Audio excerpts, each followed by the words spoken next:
Good afternoon class. हमारा अगला topic है वैद्युत बल रेखाएं। वैद्युत बल रेखा वैद्युत क्षेत्र में खींचा गया वह काल्पनिक वक्र है जिस पर विराम अवस्था में मुक्त परीक्षण धनावेश गति करने का प्रयास करता है। यानी कि वैद्युत बल रेखाएं क्या हैं? केवल एक काल्पनिक रेखाएं हैं जिस पे कोई परीक्षण आवेश क्या करेगा? गति करने का प्रयास करता है। अब वैद्युत बल रेखाओं के गुण जो हमारे सिलेबस में बहुत ज़्यादा इम्पॉर्टेंट हैं। पेपर में हमेशा ही क्वेश्चन आता है कि विद्युत बल रेखाओं के कोई भी 4 गुण लिखिए या बताइए।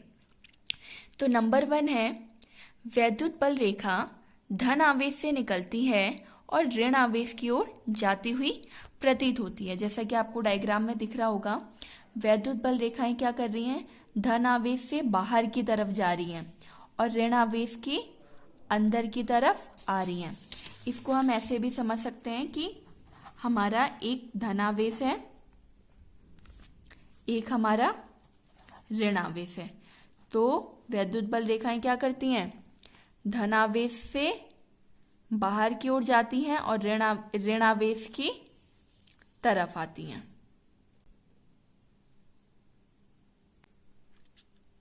सेकंड है हमारा वैद्युत बल रेखा के किसी बिंदु पर खींची गई स्पर्श रेखा उस बिंदु पर वैद्युत क्षेत्र की दिशा को प्रकट करती हैं।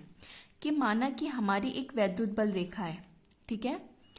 अब इसके हम किसी भी बिंदु पर क्या करेंगे? एक स्पर्श रेखा खींच देंगे। इस प्रकार इस बिंदु को माना इससे होती हुई हमने क्या खींच दी? एक स्पर्श रेखा खींच दी। तो ये स्पर्श रेखा क्या करेगी?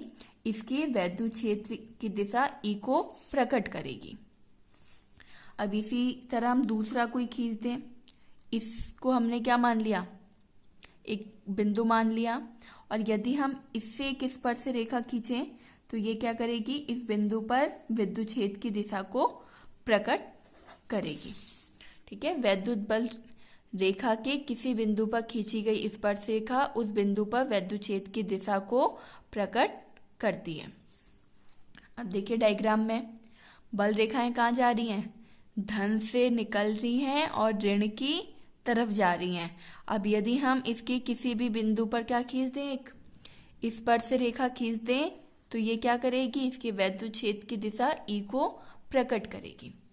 अब थर्ड जो है वो बहुत इंपॉर्टेंट है कि कोई भी 2 बल रेखाएं एक दूसरे को नहीं काट सकती, क्योंकि उस दिशा में उस कटान बिंदु पर 2 स्पर्श रेखाएं खींची जा सकती हैं जो एक ही बिंदु पर वैद्युत क्षेत्र की 2 दिशाओं को प्रकट करेंगी। और एक बिंदु पर 2 वैद्युत क्षेत्र की दिशा कभी भी पॉसिबल नहीं है। जैसे कि एक वैद्युत बल रेखा हमने ऐसे खींच ली, एक वैद्युत बल रेखा हमने ऐसे खींच ली। ये क्या हो गया? इसका कटान बिंदु। अब इसी कटान बिंदु से हमने क्या कर रखी है? एक स्पर्श रेखा खींच रखी है। तो एक स्पर्श रेखा कहाँ जाएगी? ऊपर की तरफ। एक स्पर्श रेखा कहाँ जाएगी? नीचे की तरफ। यानी कि एक ही बिंदु पर 2 वैद्युत क्षेत्र की दिशा प्रकट हो रही है, एक E1 और एक E2, जो कि पॉसिबल नहीं है। तो पेपर में कई बार ये भी पूछा जा सकता है कि क्या 2 बल रेखाएं एक दूसरे को काटती हैं? हाँ तो क्यों, ना तो क्यों? तो 2 बल रेखाएं एक दूसरे को नहीं काटती हैं क्योंकि कटान बिंदु पर 2 स्पर्श रेखाएं खींची जा सकती हैं जो 2 वैद्युत क्षेत्र की दिशा को प्रकट करेंगी, जो कि पॉसिबल नहीं है। चौथा है, सिंपल है, वैद्युत बल रेखाएं सदैव खुले वक्रों के रूप में होती हैं। यानी कि वैद्युत बल रेखा हमेशा खुले वक्रों के रूप में होंगी। वैद्युत बल रेखा कभी बंद नहीं हो सकती हैं, वह हमेशा खुले वक्रों के रूप में होती हैं। अब अगला है, समान दूरी पर स्थित समांतर बल रेखाएं एक समान वैद्युत क्षेत्र को प्रकट करती हैं, जबकि असमान दूरी पर स्थित बल रेखाएं असमान वैद्युत क्षेत्र को प्रकट करती हैं। जैसे कि हमने ड्रॉ कर रखा है कि ये 4 क्या हैं? बल रेखाएं हैं। चारों क्या हैं? एक दूसरे से बराबर दूरी पर हैं, एक दूसरे की क्या है? समांतर है। तो यहाँ पर जो वैद्युत क्षेत्र उत्पन्न होगा वो कैसा होगा? समान वैद्युत क्षेत्र होगा। अब यहाँ पे हमने 3 बल रेखाएं देख रहे हैं, तीनों एक दूसरे से क्या है, यहाँ तो बराबर है, लेकिन यहाँ पर क्या है, कहीं कम है कहीं ज्यादा है। तो यहाँ पर जो वैद्युत क्षेत्र उत्पन्न होगा वो कैसा होगा, असमान।